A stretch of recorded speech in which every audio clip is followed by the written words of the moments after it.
তো বন্ধুরা দেখো, এখন 2:10 বাজছে ঘড়িতে।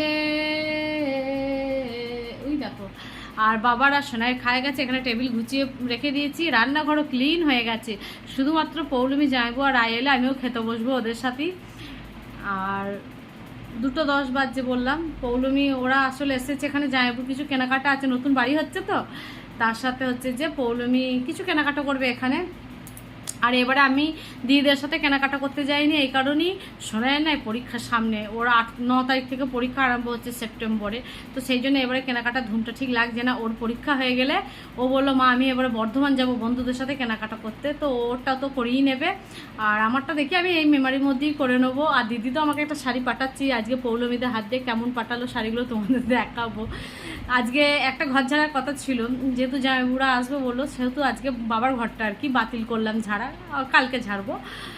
তো চলো, সকাল থেকে রান্না বান্না তো হয়েছে, এবার খাবো, খিদে পেয়েছে শুধুমাত্র পৌলমীদা আসার অপেক্ষায়। পৌলমী আবার এখানে খাওয়া দাওয়া করে আবার বেরিয়ে যাবে কলকাতা আজকে। চলো, আর সেই জন্য না ওই সোনাইয়ের পরীক্ষা চলছে বলে আর কি, মানে আসছে বলে আর কি আমি এখন ভালো করে ভিডিও ছাড়তে পারছি না। আর না সত্যি কথা বলবো বন্ধুরা, ভিডিওতে ভিউজ হয় না বলে না আর ইচ্ছা করে না যে ভিডিও